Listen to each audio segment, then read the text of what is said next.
ಜೈಲು ಪಾಲಾಗ್ತಾರ ಬಿಜೆಪಿಯ MLA Byrathi Basavaraj. Rowdy sheeter Biklu Shiva ಕೊಲೆ ಪ್ರಕರಣದ ತನಿಖೆ ತೀವ್ರಗೊಂಡಿದೆ. ಶಾಸಕ ಭೈರತಿ ಬಸವರಾಜ್ ರಕ್ಷಣೆ ಆದೇಶ ತೆರವು ಕೋರಿ ಅರ್ಜಿಯೂ ಕೂಡ ಸಲ್ಲಿಕೆಯಾಗಿದೆ. ಬಿಕ್ಲು ಶಿವ ರೌಡಿ ಶೀಟರ್ ಬಿಕ್ಲು ಶಿವ ಕೊಲೆ ಪ್ರಕರಣದ ತನಿಖೆ ತೀವ್ರ.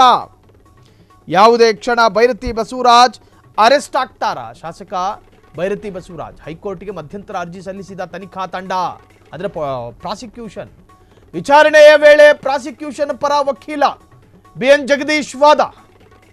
ಪ್ರಾಸಿಕ್ಯೂಷನ್ ಹಲವು ಮಹತ್ವ ಸಾಕ್ಷ್ಯವನ್ನ ಸಂಗ್ರಹಿಸಿದೆ. ವಿಚಾರಣೆಯ ವೇಳೆ ಭೈರತಿ ಬಸವರಾಜ್ ಸುಳ್ಳು ಮಾಹಿತಿಯನ್ನು ನೀಡಿದ್ದಾರೆ. ಭೈರತಿ ಬಸವರಾಜ್ ಬಂಧನ ಮಾಡಿ ವಿಚಾರಣೆ ನಡೆಸಬೇಕಿದೆ.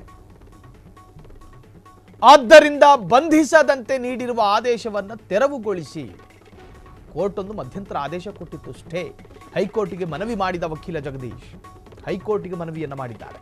ಇದಕ್ಕೆ ಭೈರತಿ ಪರ ವಕೀಲರಿಂದ ತೀವ್ರ ಆಕ್ಷೇಪಗಳು ವ್ಯಕ್ತವಾಗಿದೆ. ಪೊಲೀಸರು ಕಳೆದ 1 ತಿಂಗಳಿನಿಂದ ವಿಚಾರಣೆಗೆ ಕರೆದಿಲ್ಲ.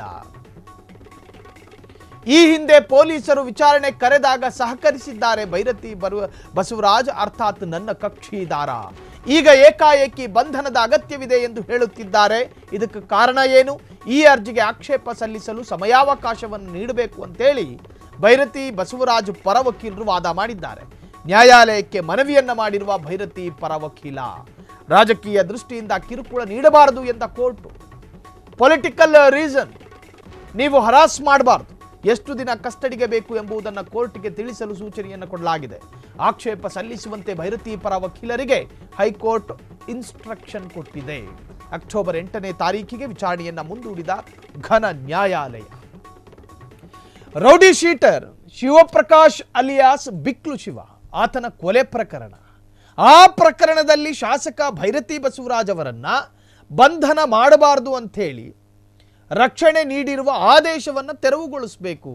ಬಲವಂತದ ಒತ್ತಾಯದ ಬಂಧನ ಬೇಡ ಎನ್ನುವಂಥ ಕೋರ್ಟ್ನ ಮಧ್ಯಂತರ ಆದೇಶ ಇತ್ತು. ಆ ಸ್ಟೇಯನ್ನು ತೆರವುಗೊಳಿಸಬೇಕು.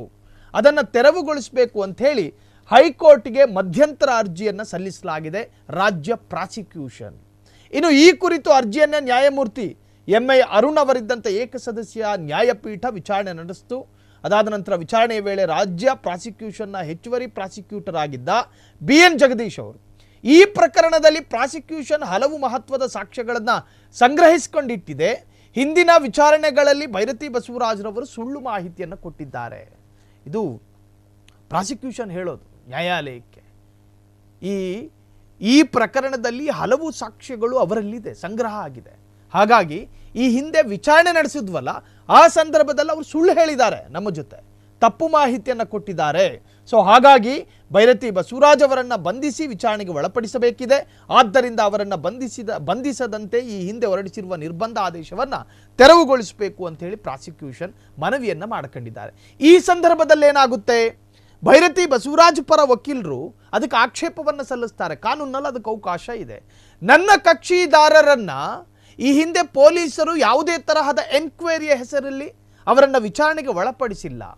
ಇದ್ದಕ್ಕಿದ್ದ ಹಾಗೆ ತಮಗೆ ಅರಿವಾದಾಗ ಬಂದು ನನಗೆ ವಿಚಾರಣೆಗೆ ಅವರನ್ನು ಒಪ್ಪಿಸಬೇಕು ಅಂತ ಹೇಳಿದ್ರೆ ಹೆಂಗ್ ಕತೆ ಇದು? ಏನರ್ಥ ಇದು? ನನ್ನ ಕಕ್ಷಿದಾರ ಪೊಲೀಸರು ಕರೆದಾಗಲೆಲ್ಲ ಹೋಗಿ ಸಹಕಾರ ಕೊಟ್ಟಿದ್ದಾರೆ. ಬಿಕ್ಲು ಶಿವ ಕೊಲೆ ಪ್ರಕರಣದಲ್ಲಿ ಭೈರತಿ ಬಸವರಾಜ್ ಅಕ್ಯೂಸ್ಡು, ಆರೋಪಿ,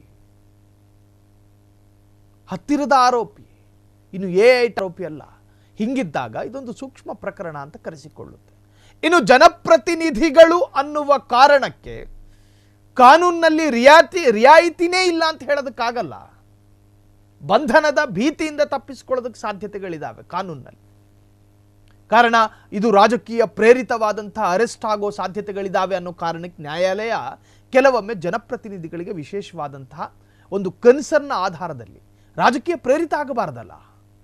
ನೀವು ಆಡಳಿತದಲ್ಲಿರ್ತಕ್ಕಂಥ ಒಂದು ಸರ್ಕಾರ ವಿರೋಧ ಪಕ್ಷದ ಜನಪ್ರತಿನಿಧಿಗಳನ್ನು ಗುರಿಯಾಗಿಸುವಂತಹ ಸಾಧ್ಯತೆಗಳಿರ್ತಾವೆ ಕೆಲ ಪ್ರಕರಣಗಳಲ್ಲಿ. ಹಾಗಿದ್ದಾಗ ನ್ಯಾಯಾಲಯ ಅದನ್ನು ಹ್ಯಾಂಡಲ್ ಮಾಡುತ್ತೆ. ಸೊ ಈ ಸಂದರ್ಭದಲ್ಲಿ ಆಕ್ಷೇಪವನ್ನ ಸಲ್ಲಿಸೋದಕ್ಕೆ ಪ್ರಯತ್ನ ಪಟ್ಟಿದ್ರು ಭೈರತಿ ಬಸವರಾಜ್ ಪರ ವಕೀಲರು. ನನ್ನ ಕಕ್ಷಿದಾರ ವಿಚಾರಣೆಗೆ ಹಾಜರಾಗ್ತಾ ಇದ್ರು, ಪೊಲೀಸರಿಗೆ ಸಹಕಾರವನ್ನ ನೀಡಿದ್ರು.